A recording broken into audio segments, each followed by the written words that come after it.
Welcome to the Global Gaming Business Podcast, the industry's first and longest running podcast, now in our 20th year. I'm Roger Gros, the publisher of GGB, and today we sit down with Derek Webb, a table game inventor and the founder of the Campaign for Fairer Gambling. Webb is a former poker player who used that knowledge to invent three-card poker, one of the staples on any casino floor today. He sold that game and another 21 plus 3 in the late 90s and early 2000s amid many legal challenges. When he returned to the industry as founder of the Campaign for Fairer Gambling, he shook up the UK gaming industry by leading the successful charge to reduce the maximum bet on gaming machines and bookmaking shops from £100 to £10. And now he's targeted the illegal and legal online gaming sites that he claims are damaging online players and the world's economy. He spoke with me in Los Angeles in January. Derek, it's great to see you again. Thank you, Roger. Good to meet up with you again. We've known each other about 30 years now, Yes, right? for sure. I was trying to remember when we first met, whether it was in Atlantic City or in Mississippi. I know I spent some time with you in Mississippi when you were launching three-card poker, and I was very impressed with the way you actually put that together. And so it's one of those places, and so we definitely have known each other for quite some time.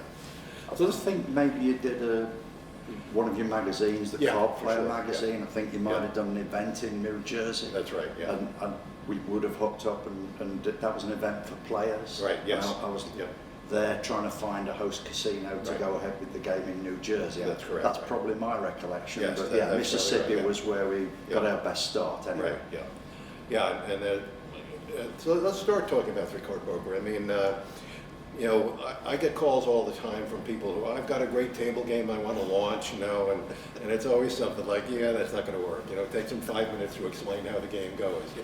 Oh boy. But you... I've had a few of those. Yes, for sure. But three-card poker, what I really liked about you is you followed it around wherever you would have the test in any jurisdiction, and you would stay there for a month or 6 weeks and explain to the people walking behind the table how it worked, and I think that's really how it got started. Well, yes, the product was superior to the products it was competing against. That was Caribbean Stun and Let It Ride. That's right. And it was designed to, it was inevitably faster because it's 3 cards rather than 5. Right. And it was designed to have more wagers in action, than 3 wagers in action more frequently than the other 2 games would have had.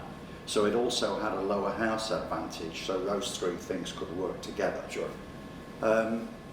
But there were a few nuances with the game that made it difficult for the dealers to get it as easily. Right. So the hand rank sequence is different with 3 cards. Right. We created the concept of having a bonus payoff on a bet that you could lose, or even if the dealer wasn't in the game, you could still get the bonus play. Right, sure. And so there was quite a bit of dealer error in our first installations, which Nevada and New Jersey, Nevada on the Strip, but in Mississippi, we had a great executive who did a great job for us. We put 2 tables in 24 hours. Yeah, let's give him credit. Who was that? That was Barry Morris. Okay. Yeah. Right. He was at Grand Gulfport. Sure, right. And we only allocated 30 dealers to the game during that 2-week period. Sorry, 2-month period. Right. So it's essential that we get the game installation correct. And I realised the way to make the game successful is it doesn't matter how good the game is, you've really got to get this exposure in an area. So I focused on let's grow the number of installations in proximity to each other. Sure.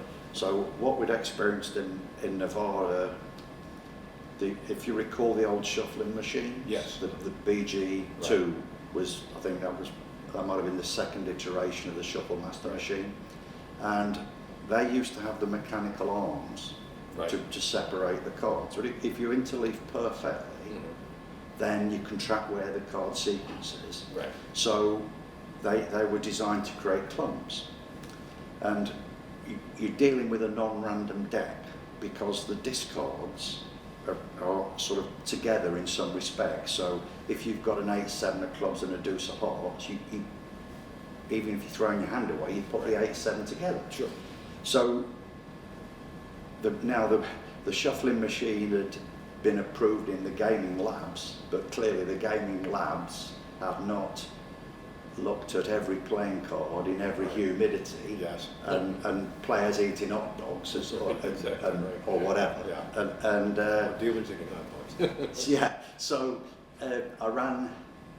I was suspicious of the performance of the game based Sure. on the machine. We were getting too many premium hands out because they were dealt out in packs of 3. Right. So I ran a clean deck through the machine, and it was, you can analyse it mathematically, Right. but it was, even visually, it was just easy to see that some cards had not separated, or they're only separated by one card. Right. And the shuffling machine, it was being marketed as a 5, 6, 7 random riffle, but Right. in reality, the chip, when it was sent out, it was only a 5 riffle machine. Yeah. So that performance of that machine was inadequate for the game. Right. So that was pretty detrimental, and it was worse in New Jersey. New Jersey was way over-regulated, as you know. Right, you're from New Jersey, Yes. right? Exactly. And that was a 270-day field trial, and the dealers are not allowed to deal from the hand. Well, Right. I was Yeah. saying this has to be, I designed the game to be a hand-shuffled, hand-dealt, Right. but like a poker-style Sure. game. I wanted it to look like Yeah, poker, you know. exactly. But because the shuffling machines, they had to be set to 7 riffles to get an adequate shuffle, and Right. that slowed the game down. That's no faster than a hand shuffle. Sure, right. They were having to deal the game out of the shoe. So they were putting a single deck in a shoe Right. and having to deal out the shoe. So that slowed the game down. Sure, So, right. so the first installation, I think it was the Sands at the time, Yeah. they pulled the game out after 30 days in New Jersey. Sure. So I couldn't allow this product to be installed in incompetent installations. I had to focus on, it's got to be done competently, I've got to be there, I've got to see what's happening. Sure, right. And it was essential to get the dealer training right, and I want to start the game within a few days of getting any of the dealer training done. So that all had to be scheduled. So it's hard enough trying to sell a product. Right. They're saying, oh, you know, I built the casino, you want to come in here and have a piece of my action, kind of, you know. Right. But I just had to be strong on this. You've got to do it the way I say you need to do it. Sure. And but that all evolved, and your collateral makes a difference. So the game layout, the design, the text on the table, the player advice card, the procedure manual, that type of thing evolves as you learn all that stuff and the interactions. And yeah, I spent a lot of time on the casino floors, Right. observing the game, listening to player comments, but it was fun. It was a great journey, Sure, and sure. enjoyed it. And we got started in the reduced stakes markets at Colorado and South Right. Dakota. Yes, right. Did you visit That's right. there much? Or? Yes, I did, yes, Yeah, for sure. yeah, Up in the mountains. yeah. So, and that was a $5 maximum at that time. Right, And the other poker games got approved at the same time. right. And it was a no contest, Yeah. because the 3 card could just outperform those. Sure. And Right. they essentially just virtually didn't get started. Right. And that showed us, if you started from scratch competing against this other stuff, Right. you A guaranteed level winner. playing field, right. Yes, Yeah. and also it showed you it was still viable at a small stake, Right, which sure, absolutely. And what was different with you, you gave that player advice card of how to play the game. I mean, nobody gives you how to play blackjack when you walk up to a blackjack game, but you could actually see, oh, this is a better play. Why did you do it that way? It was part of a desire to explain, to educate, Right. but it also I'm trying to help the dealers. Right. You know, the players who wanted to play Caribbean and Let It Ride, they were attracted by the high odds and the big win opportunity. Right. And they didn't really like tip the dealers so much. Right. And I really wanted to have a game that was not trying to attract people who wanted to win, just people who want to enjoy themselves. Right. It's supposed to be gambling for fun. You're not supposed to be gambling to win, unless you've got some sort of edge that not many people have. You know. Right. Yeah. So I wanted to sell the game to the dealers because the dealers sell the game to the players. Right. So part of the dealer training would be how to encourage dealer tips. Right. Right. Then this is how you should play this hand. Well, yeah, but it wasn't that complex a game. Sure. You know, so it's a simple enough game to play, but just to understand the game. And some people are nervous about sitting down at a table game, and they'll go and play a slot game. Sure. They've got no clue what's happening Exactly. behind that screen, but maybe the thing to do, I don't know. You know. So. You mentioned the dealers, have to know how to play the game, what the right moves are. You mentioned Bill Zender. He just did an article for us that he said sometimes, with these alternative games, the players and the supervisors, they don't know what the right moves are, and so they get lost when it comes to trying to take advantage of the game. But you kind of, cut that off at the pass by allowing them to understand what the right moves were. Well, three-card poker isn't as complex as some of the other games that have come along later. Right. But it's true enough that I wanted it to be straightforward, right. and for the players to have the best return from the game. I'll put it that way. Right. And there's this thing called hold percentage, which you know all about, Sure, but in case there's anybody who gets to see this who doesn't, in the context of land-based table games, right. The whole percentage, it's not the house advantage, it's the percentage of the money that's paid to buy chips. The theoretical hold. It's the theoretical. Right. So the games I was competing against, the whole percentage was 25% or more, and I wanted my game to be 20% or less. I didn't want it to take as much from the players as a percentage of their actions. So I wanted the players to play correctly. Yeah. This is crazy. One of the reasons Let It Ride got a patent was because they argued to the patent office, because the players put the bets up, they're more likely to make an error and leave them up than they would if they had to put them up after they saw the cards. Right. Putting them bets up front will mean the players will play badly, and that was part of the so-called invention that was allowed to be patented. Crazy. So what was the tipping point where it really became successful and everybody had to have it in their casino? Because it's state by state. Every state you have to get the approval process. Some states you need lawyers and whatever. It's a pain, So I focused on limited number of states. Right. So in Mississippi, every casino had it by within a couple of years for sure, maybe sooner than that. Right. And then in those limited state markets, similarly, we did well in Missouri, everybody had it, Indiana, and then we did well in northern Nevada, but we still hadn't made any inroads. We'd only got one operator in New Jersey, and only a couple of operators on the strip in Vegas, even though locals markets were doing well with Vegas and downtown was doing well. So it was just concentrating on certain areas, and it was the areas where the operators were more willing to embrace the idea. But you know, some of those executives who went to the riverboats, the tribal casinos, they knew we've got to train the dealers. But whereas the old Vegas and the old New Jersey guys, it's you're supposed to know what you're doing. Yeah, right, exactly. Yeah.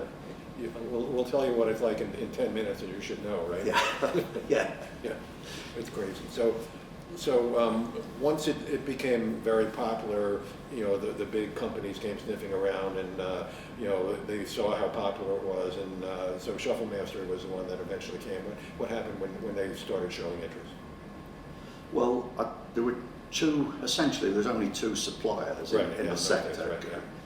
Micon had just acquired PGI, that was associated with Caribbean Stud, and Shufflemaster had got Let It Ride. So they were both interested in doing a deal, but it took them so long to go through everything, and the revenue's increasing all the time. And I'm getting more demands from more jurisdictions, and the number that you might want to talk about, just the way the game's escalating, do we want to continue talking about that number, the way it's growing? You know, they've got to recognise the degree to which it's growing. But I ultimately sold to Shufflemaster in '99, and that was an outright sale of 3-card poker outside the British Isles. I retained the British Isles rights, and I retained the right to compete with other games. But essentially, it was litigation against me by Micon PGI that persuaded me to sell to their rival Shufflemaster. It was a stupid move on their part. They claimed that 3-card poker was infringing their patents, and Shufflemaster has already been in litigation with PGI for a few years, and I knew too much about that. I knew that they'd spent millions on it, and here's me with this run rate. I'm going to have 5 years burning this revenue, fighting litigation if I fight it. And I didn't want, I've just got no incentive to grow the game for those guys to get a piece of it, which is what they were demanding in order to cease the litigation. So I took the decision to sell to Shufflemaster. But what I subsequently discovered, I thought I knew a lot about it. I didn't know enough. Shufflemaster had found a smoking gun, and they didn't declare to me that smoking gun. And I was able to turn it all around. I was able to litigate against PGI Micon, and we prevailed in federal court in Jackson, Mississippi in 2007, and we proved that they'd used fraudulent patents and sham litigation to damage me in order to attempt to monopolise the market. And this is an antitrust violation. So this was a 6 weeks trial, federal civil trial. So we were awarded trebling of the damages under the antitrust jury award. And I'd become, yes, I'd still got the British Isles, I'd still got my other game, but I'd become a litigant rather than a game marketer. I had to live that litigation. That was my life in order to prevail. And again, that takes a lot out of you when you have those kind of legal challenges. It's time, it's resources, it's time, it's cash. I could handle it okay. When we started, I knew I wasn't favourite. But the game changes. Discovery is only ever going to go in our favour. We've got a good story. We're going to have experts who are going to be truthful because we have a truthful story. So and the odds, the risk-reward relationship is there to justify doing it. Sure, So, sure. you know, from a gambling perspective, it was a worthwhile endeavour. Right, right. So when Shufflemaster took control of the game, what happened then? Well, the incumbents, they're licensed everywhere. Right, They've got the sales staff everywhere. right, They've got other products. They can say, look, here, you know, we'll give you a deal on the shuffler if you Right. put the game in, Sure. whatever, stuff like that. right. So they can spread it dramatically. So they were spreading it very quickly. Mhm. They had improved the shuffler, and they got me to sign off that I endorsed the subsequent okay. shuffling, the Ace shuffler, Yeah. which that performed okay. Yeah.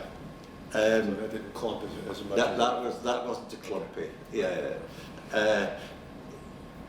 But they weren't willing to do the dealer installation, Right, the dealer training. They weren't willing to observe the game. They weren't set up. Their staff weren't set up to be hands-on the Right. way I was hands-on. sure, right. And there was lots of dealer errors. I mean, I watched hundreds of dollars of dealer errors in an hour. Yeah, yeah. It's crazy. Mhm. And it's just the incompetence of the sector Right. that allows that to happen. Mhm. And the house advantage was changed. So the pair plus, that's the proposition wager. Right. The house advantage was trebled from just over 2% to Right. around 7%. Mhm.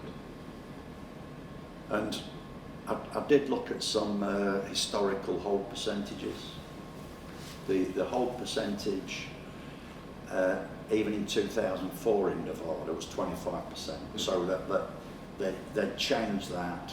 That change had been introduced, Right. and the hold percentage had gone up from below 20 to 25. Right.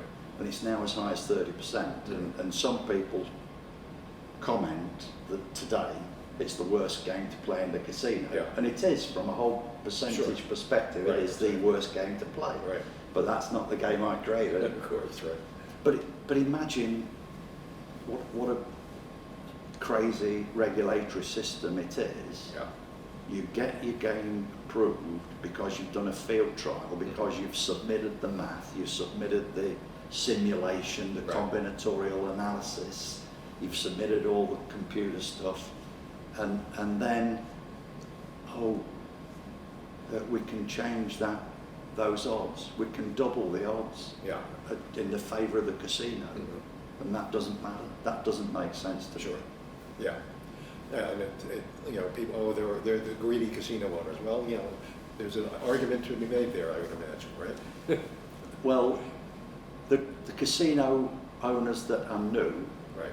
I wouldn't describe them as greedy people. I'd describe them as people who understood gamblers, Right. and wanted to give gamblers a fair deal. Right. But it's changed so much. It became corporate. Right. It became private equity guys. Sure, It right. became bean counters, Mhm. and a lot of that results in changes that are detrimental to the long-term reputation of gambling, Sure. in my opinion. Yeah, no question. So talk about your 21 plus 3. How did you come up with that idea? Well, I had to find the alternative source of revenue in the US. Now I Okay, lost yeah. that source of revenue. Right. So it was I borrowed the 3-card idea Right. and just put it on blackjack. Yeah. And it's the combination of your first 2 cards with the dealer face-up card. Right. And it captures part of the excitement of 3-card, Mhm. because nearly half the time you're either going to get dealt a pair, Right. or 2 cards of the same suit, or Right. 2 cards that can make a straight. Right. So you've got this excitement of the hands. When you're playing it just yourself, you're only seeing your own hand if you're playing 3-card. But when you're playing blackjack, you're seeing everybody's hand. Mhm. So there's this camaraderie of Right. everybody seeing who can get a winning hand. Yeah. And maybe sometimes one card can fit for 2 or 3 different people at the same time. Sure, So right. so it was a great sociability to it. It was the combination of the the essence of the three card, the visual of it, the sociability of it. But also, again, I didn't want this high odds deal. Right. So I didn't have a staggered pay scale from a low payoff to a high payoff. Right. I just have one composite payoff 9-to-1. So a 9-to-1 payoff, it makes it much faster. Yeah. When it's a winner, Sure. that's 9-to-1. Right. And when you give a 9-to-1 payoff, if a dealer gives a 9-to-1 payoff, there's 4 odd chips there. They might get one of those chips back. Right. It's not. People want to round the payoffs off to make it simple. Yeah, Right. 10-to-1 simple. But we couldn't have made it 10-to-1. Right. But that's part of the concept of how do you vary the odds to help the dealer want to sell the game. Sure. was part of the Right. thought process. Okay. And that's a separate bet. That's like a bonus bet. Oh sure, yeah, it's an extra side bet on the blackjack game. Sorry, yeah. So you can just play a regular blackjack game. Oh sure, you don't have to play Right. the side bet if And you it don't doesn't- want to. It doesn't affect how the cards come out or anything like Yeah, that. there's the odds blackjack side bet does Right. impact that, but there's so much blackjack real estate. You know, Yeah. to get a 3-card poker game installed, they've got to remove something else. Sure, right, yeah. But the blackjack side bet, that's not the case. So you're able to get more. So I got more installations per casino with 3-card. With 21 plus 3 than I would have done with 3-card, of course. Right. Yeah. And what's the house edge on the bonus bet? It's about 3%. Yeah. Yeah. Okay. So I see that as pretty fair when you look at other house edges. I mean, Right. the only other house edge, the only other bet of that sort of payoff, really, on a table game is the tie bet at Baccarat, which is a far higher house edge than Right. Yeah, than that. exactly. Yeah. Right. Yeah. And now they have all these side bets on the Baccarat game too. So.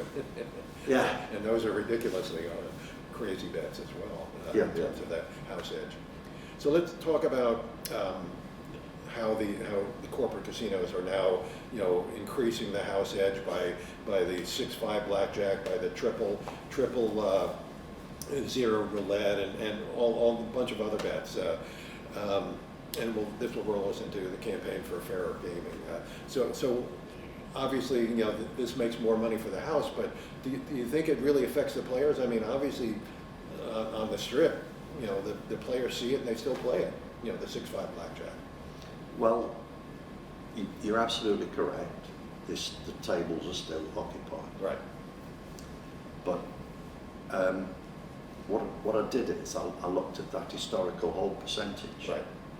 So blackjack in 2004 was 12%. It's now 14%. Right. So the whole percentage has gone up. But there's been lots of side bets added, Yeah. as well as that change. Right. Now that change is an awful change. Yeah. And just to go through the math, 3 to 2 Right. is 7.5 to 5. Right. We've reduced it down to 6 to 5. Right. 1.5 out of 7 to 5. 7.5. That's 20% of that payoff. For sure. So it's close to a 1% reduction in the payback to the player on Right. blackjack. Yeah. And they will have prevented certain skilled players from wanting to play blackjack anymore. Right. It will have prevented certain higher stakes players from feeling, oh yeah, I want to play blackjack. But the other thing I looked at is, has blackjack as a percentage of the total table game revenue increased or decreased? And Roger, it's gone down, it's crazy. I think I made a note of it. Let me just check that. Yeah, it was 35% of the total table game turnover Right. in Nevada in 2004. Right. Now it's only 25%. Yeah. So some of that, there's always other factors, Sure. right? Right. Growth of Baccarat, that's amazing growth of Yeah, Baccarat, sure. right? But the same thing that happened with 3-card, it was doing close to 5% of the total table game business in 2004. Sure. Right. Now it's only doing 2%. Yeah. So the two games that have had the worst historical increase in in-house advantage, they've had significant decline in their share of the total table game business. Sure, right. And hold percentage does measure the player interaction with the game, but also it's, do you respect the entity that's taking your money? Yeah. And do you enjoy that relationship, or do you resent that relationship? Right. You know, so I think it's far more complex than people perceive. Gambling is a behavioural activity, right. And if you don't understand how behaviour is influenced, can you really understand gambling? Yeah, for sure. So I'm assuming that more of the high limit players, they get the 3-2 blackjack when it's usually a $50 or over game. So they're staying, in there, and the casinos are actually losing people because of the 6-5 blackjack. Is that what you're saying? Oh, absolutely, yeah. And now roulette, I looked at that, and actually I was very surprised because the roulette share of business has stayed consistent. Sure. But the actual hold percentage has decreased. Yeah. So I've just made a note of that somewhere. Roulette, it was 21% in 2004. To 2024, it's 17%. So it's clear what's happening is there are some single zero roulettes that the higher stakes playing are access to in the high stakes pits, and the majority of people aren't entering those pits. They're not seeing that. Right. Obviously, roulette was double zero, whereas traditionally in Britain it was, and elsewhere it's obviously single zero. Right. So as you expand the international market, which Vegas has done a great job of, those visitors, they're not going to want to play double zero roulette. Right, yeah. So to accommodate those people, obviously there's been a growth of baccarat and single zero roulette, Sure. but the regular mass market player, yes. I've talked to a couple of them and said, "Oh, it's another chance to win," Yeah. No, it's not. Right. Yeah. But yeah, that's interesting that it's driven more people to the single zero, at least the higher limit people for sure. Yeah, there's clearly a trend to cater for the higher limit gamblers, and really, if they prefer the players who are playing slots or the electronic games than having to employ the live dealers to deal with the live games, that's probably the driving factor behind it. They don't care if they lose blackjack players if those players end up on the slots instead. Right, Sure, right. And the slot percentage has increased over the years. I've tracked that myself, and I think on the total Nevada slot win, it's gone up 3 or 4 points over the past decade. Which is a lot of money when it comes to slots. And when you have these big progressive machines and things like that, people don't know what they're doing. It's just unbelievable. They don't know why they're getting the payoff if and when they get it. Exactly. Right. Yeah. My mother used to love all the lines, because she knew when she got a payoff, but toward the end of her life she'd go, "I don't know what I'm winning on." And it's very, very true for sure. So let's talk about the Fairer Gaming campaign. You launched this in the UK. Obviously, as a UK citizen, you got a little upset with what was happening in the high street. Explain what was going on at that. Yeah. So just to be clear, it was fairer gambling. I know you're saying gaming, but it's okay. Yeah. But it is gambling. We use that interactive. Yeah. Well, there was the 2005 Gambling Act in Britain, which came in force in 2007. Right. Prior to that act, the bookmakers had not been subject to being regulated. Right. There was a gaming board. Yeah. But that only regulated gaming. That became the Gambling Commission under the new legislation. Right. So the 2005 Act was a disaster in a couple of respects. Firstly, the bookmakers had obtained machines illegally that they placed in their betting shop premises Because they weren't regulated. They were not subject to regulation. These were gaming machines, but they went through this pretense that they were fixed odds betting terminals. Right. The argument being that there is an intranet server in the wilds of Wales somewhere, and that server is telling us what the result is of this roulette spin that you, the gambler, have just spin on, but just activated on that machine, and that it was an event outside the premises. So that was the thing that you betting on, and so they called it betting. So that it's just an absurd justification, but that was the theoretical justification, and they were allowed to legitimise those machines in this Act. The Act was what's called a wash-up in Parliament, where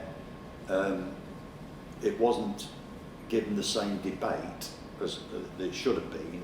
There was 15 MPs appointed to cobble it together, and many of those MPs, members of Parliament, they had connections with the sector. So the other thing was, we didn't regulate remote gambling. There was a perception that we're going to regulate online gambling in this Act, and it was all set up that it enabled that regulation, but we didn't require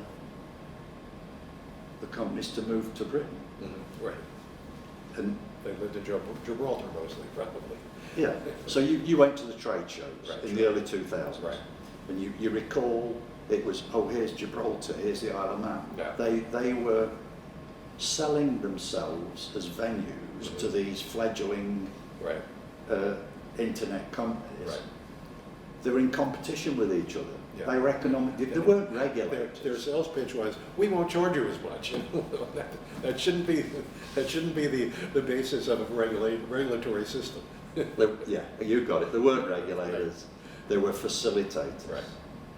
And we, Britain, allowed, they said, oh, here's a little white list of places that you can be based in, which included Gibraltar, Isle of Man, etc. So the black market today exists on the theory that the gambling is where the server is, not where the gambler is.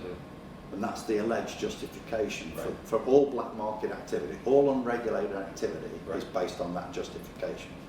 Well, I'm sorry, if I'm gambling, it's where the gambling is where I am. But if I get harmed, the harm is where I am. The decisions I'm making, it's in my head, it's in my heart, it's where my fingers are making those decisions. That's where the gambling is. If it's a sporting event, the result is where the event is held. If it's a table game in a shed in Eastern Europe, that's where that's happening. If it's a B2B supplier, who knows where the B2B content is? What's happening in Gibraltar or the Isle of Man? It's just administration. It's administration of the gambling. It isn't gambling. And as we know, the operators don't actually gamble. Because they've got the edge. They're not gambling. They're just administering a business. So what spurred the campaign for fairer gambling? I think I was just, I've been a poker player for many years. And I first played poker in the US in the early 80s, and I couldn't play Hold'em in California because California law said, oh, you can only have draw poker. So gambling regulation has always been crazy. As that game creator, I'd met these barriers from state to state. I'm absolutely opposed to over-regulation for the sake of over-regulation. But we need sensible regulation. What had happened in the US had shown that a licensee had engaged in civil criminality, fraud on the US Patent Office, sham litigation in federal courts, an attempted monopolist, and no alleged regulator wanted to investigate that activity. So that told me the regulators don't care, they want to support their licensees, whatever. Right. I mean, if your face doesn't fit, they care. If there's some reason they don't like you, Right. they'll find an excuse to go and look for something to not be gentle with you. Right, sure. But so I was dissatisfied with the regulatory system. What had also happened in Britain was 3-card poker was played illegally, not because I'd set that up. Right. The government department had wrote the rules incorrectly. Yeah. They'd ignored the government department, the Culture, Media and Sport, in conjunction with the gaming board at the time, this was in 2002, Right. in conjunction with the trade body, the British Casino Association, Right. they crafted the rules based upon my documents, Right. but they got it wrong. And secondary legislation was passed through Parliament to enable the game to be played. Yeah. But it was played illegally for a few weeks. And I was told, well, you know, it'll be all right. The minister's got a lot of power to fudge this. So it got fudged. Yeah.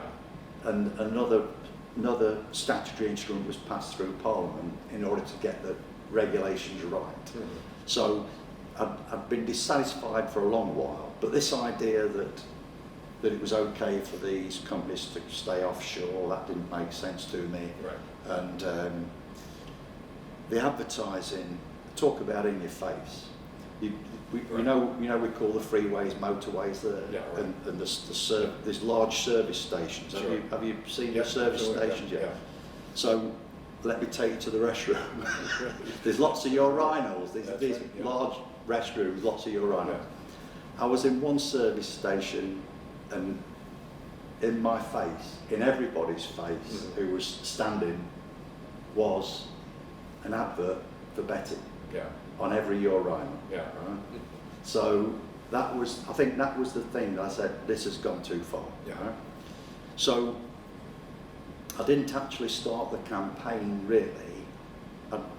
It was maybe around 2009 I sort of started doing a little bit, but it was really only after I'd sold out completely in the US. Right. And that was an outright sale to Galaxy in 2011. Right. And some people sort of interpret that incorrectly. I was getting residual income or Right. revenue, but that wasn't the case. The case was it was a fixed sale for fixed payoffs. It Right. was if I'd made a loan to them. Yeah. And it's all available in the public filings. Sure. So that's the way that was.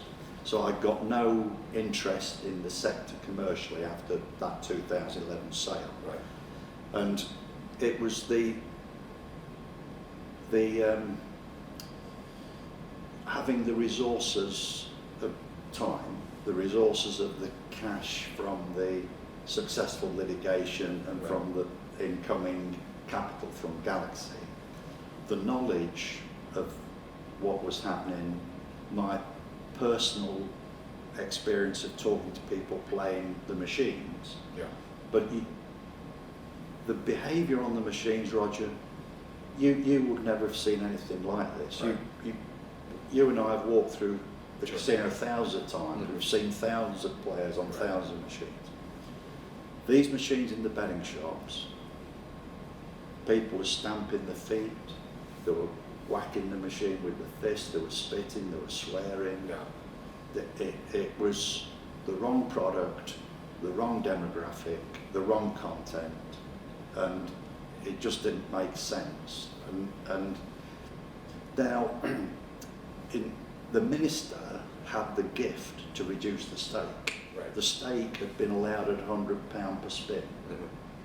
and all slot limit games in Britain, the stake is restricted. Right, So sure. even now in casinos, the maximum stake per spin is £5. Right.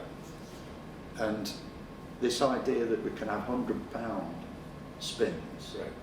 and Just these extortion. Yeah. they were in deprived areas as well. Sure. Right. Yeah. And it was, I've got to put this right. That was my Mhm. thought as something I wanted to do, something I needed to do. Right. and it was clear that the machines were getting smashed. Well, the machines are getting smashed because people are frustrated because of the harm that's being caused. So again, I didn't know I was favourite, but I come back to litigation. What I'm doing now is I was litigating in the global public square. Mm-hmm. If I hadn't won that litigation, I could never have started the campaign. Right. I'd learned how to present facts, present evidence, Right. how to retain expert witnesses, how to tell a true story. Right. I'd learned how to expose the kind of thing that the lawyers and the experts for the other side are going to say. Right. So that gave me a lot of momentum, theory that I could prevail. But again, I would not have started the campaign but for the Gambling Act. It had 3 licensing objectives. Gambling must be fair and open, must be free of crime, or not associated with crime, and prevention of harm to the vulnerable, children and the vulnerable. Sure. Now, to my mind, those objectives were not being delivered by this product. Right. So I've got a standard that I can refer to. I've got a methodology of campaigning. Right. So in 2012, Harriet Harmon, who had been the deputy of the Labour Party, Right. and it was under the Labour Party that this stuff was introduced. She said we got it wrong in a television programme in Right. 2012, and I thought it would be easy. Yeah. No. Nothing is easy. Well, you definitely took a lot of flack there from the British Casino Gambling Association and a lot of the regulators as well. Well, it was the Association of British Bookmakers, and they were regarded as the most powerful lobbyists in Britain at that time, Yeah. and they are now defunct. Yeah. So there was this establishment that we were up against, and it was the Gambling Commission, the Department of Culture, Media and Sport, the Responsible Gambling Strategy Board, which was appointed by the Gambling Commission, Right. and the Responsible Gambling Trust, which was funded by the operators. Right. And that was the sort of infrastructure, and they engaged in some research in 2014, and that research was published, and they had hired a commercial entity in a relationship with William Hill, one of the bookmakers, and it was so intellectually corrupt. The PR lady that worked for that commercial entity was allowed to construct the summaries of all 9 or 10 different research papers that were allegedly involved in trying to establish what's happening here, and the answer was the state reduction wouldn't make a difference. Right. That was not what it was about. That's not the silver bullet. Right? But we did eventually get it in 2019. We succeeded, and we had a minister who cared. That was Tracy Crouch. She enjoys football. She's a football fan. She would go and bet on football in the shop. She could understand what was happening in the premises. Right. And the Prime Minister, Theresa May, she was willing to listen to these arguments. Sure. She wasn't captured by the gambling industry, Right. as unfortunately some of the British politicians Sure. have been over the Yes. years. So that we were able to get to that position, but it was really a hard slog, and we had got so many supporters in the media, local authorities, other sectors who felt that this was harmful to their sector and to the reputation of gambling, etc. So, but even at the last minute, they tried to delay that state reduction. Right. Politician with a relationship with the bookmakers tried to prevent the cabinet approving the Right. deal. Sure. And the minister, Tracy, she ended up resigning as a consequence of the change not being delivered as promptly as she wanted it to be. Now, Boris Johnson, he was a supporter, and he got a few MPs together, and then they wrote to Treasury. Treasury is responsible for tax, and they were going to lose tax because the state was going to be reduced from 100 quid to 200. So they increased the tax on remote, that's the online gaming. That tax was increased to compensate for this state decrease, and that was Johnson and his crew put the Chancellor in a bad spot in order to do that. So it was a long haul, but I met some great people, and we built a sort of a camaraderie, a group of people who were interested in reform. And why didn't I do anything about remote gambling? Well, we didn't regulate remote gambling until about 2014, 2015. That was when the Gambling Licensing Act, and you had to pay tax in Britain as a point of consumption, it had become 15%.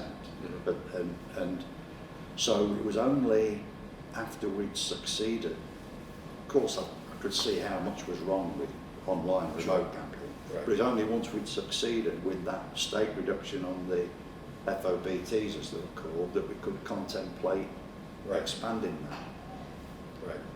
Yeah, that's just pretty much amazing. So was it last year that the Gambling Commission came out with a white paper? And what's your opinion on that at this point? Well, in 2019, the Labour manifesto put forward lots of recommendations. The National Audit Office subsequently did an investigation, and the Public Accounts Committee did an investigation requiring what changes should happen. So, and the House of Lords had done an investigation. So the white paper, there was a consultation on the white paper, and there's all these strands of things happening, and then you get the white paper results as a series of those consultations. So some of it is through the government department, DCMS, and some of it is through the Gambling Commission. So there were different consultations within each of those bodies. Some things have been delivered that are improvements or are in the process of being delivered. Some things have not been delivered, and some things have not been delivered adequately.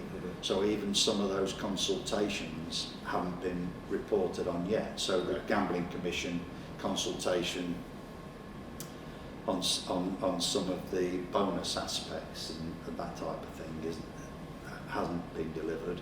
So now we've got the Labour government in power now.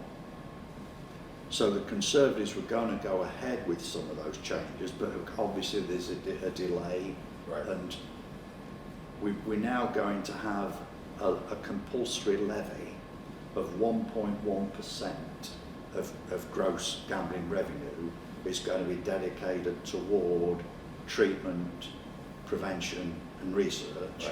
And the treatment is this 15 National Health Service clinics throughout the country. The research should be conducted by UK Research and Innovation, or commissioned by them rather. And then the prevention, it isn't exactly clear who's going to have the prevention role at this time, but at least that's a positive change from this old system where it was voluntary funding, and it was that voluntary system that created that corrupt research that I referred to when it was the Responsible Gambling Trust way back when. So that's a vast improvement on where we were. Then the other major change that's been announced is that it's going to limit the stake on slot games, so that's going to reduce to £5 maximum. So that's on parity with the highest maximum in the bricks and mortar environment. but the online slots is actually more dangerous than the bricks and mortar slots. It's on a device that's addictive, whatever the content is. Right. Gambling content is addictive. The electronic slots are the most addictive form of gambling content, and this is with you anytime, anywhere, whatever condition you're in, you can do it. Yeah. If you choose to. And there's nobody there to say you're going over the line here.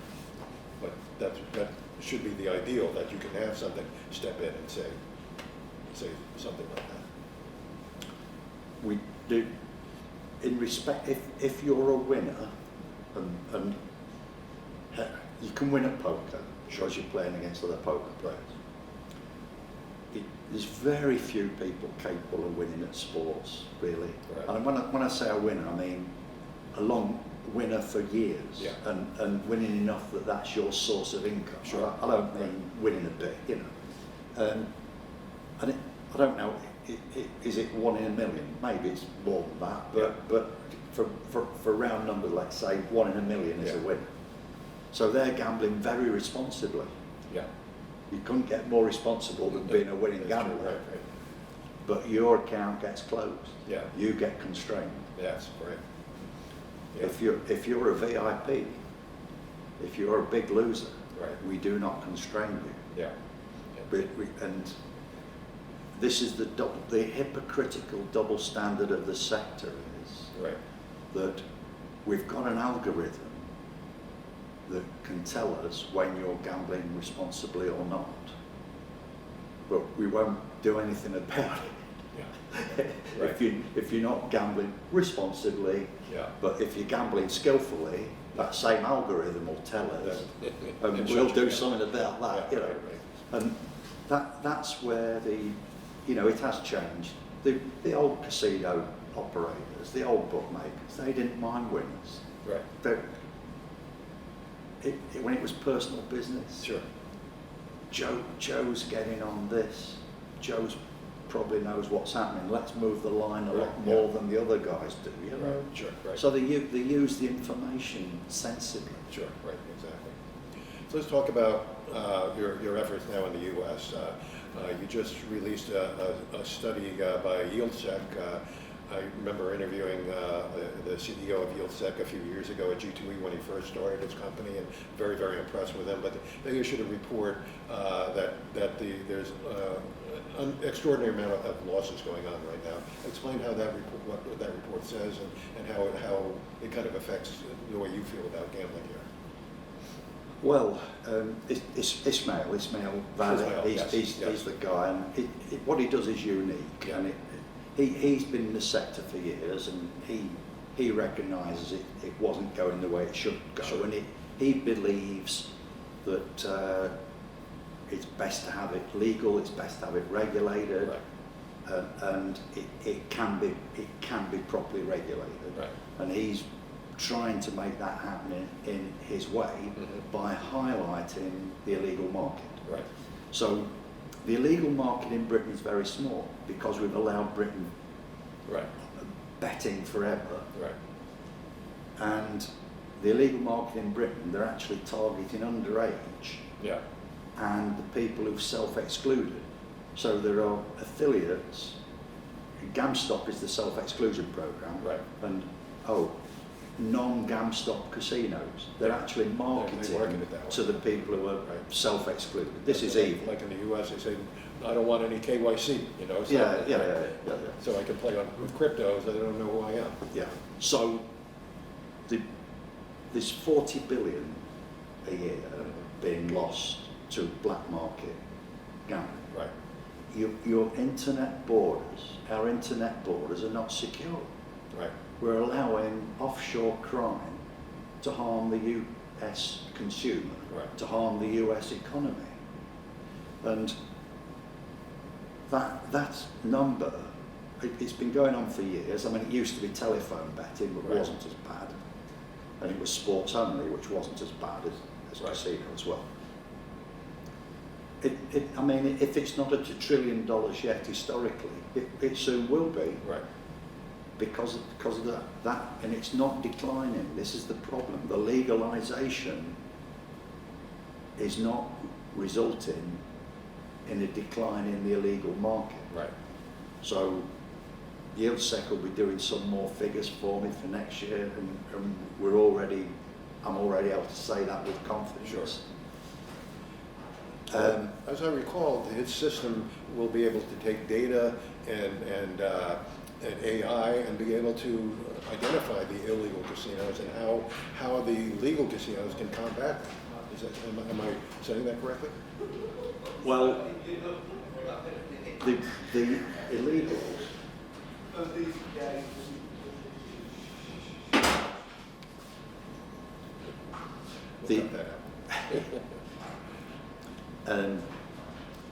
the illegals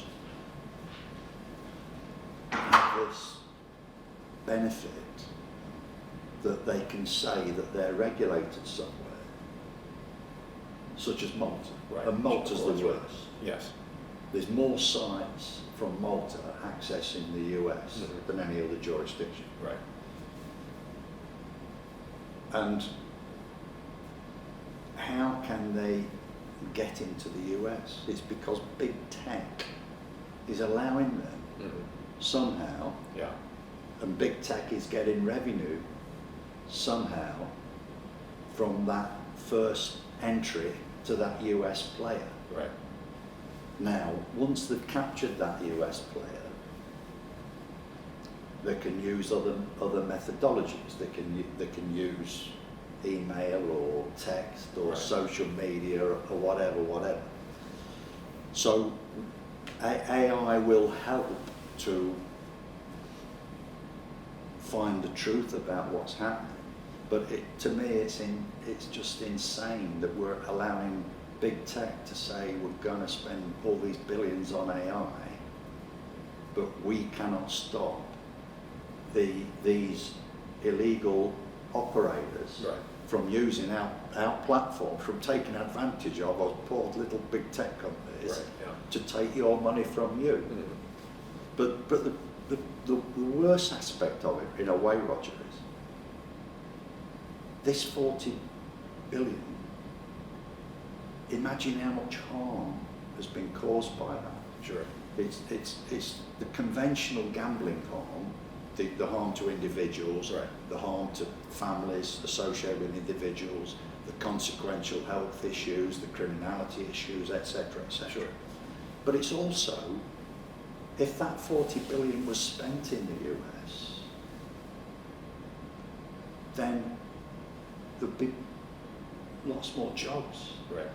Sure. There'd be lots more tax. Mhm. So your taxes might be less Yeah. if there was a lot more taxes Sure. from other sources, right? Right. So it's a real problem. There's this pretense that legalising online prevents illegal, and that's not happening. Right. Yeah. That concludes the video version of our podcast with Derek Webb. To hear the full interview, click on the audio link for another 20 minutes of our conversation. To read more about the topic presented in this week's podcast, visit ggbmagazine.com. To subscribe to GGB's executive summary, go to ggbnews.com and sign up. Don't miss any edition of the GGB podcast. Subscribe on Spotify, Amazon, or Apple Podcasts today. So we'll see you next time on the GGB podcast.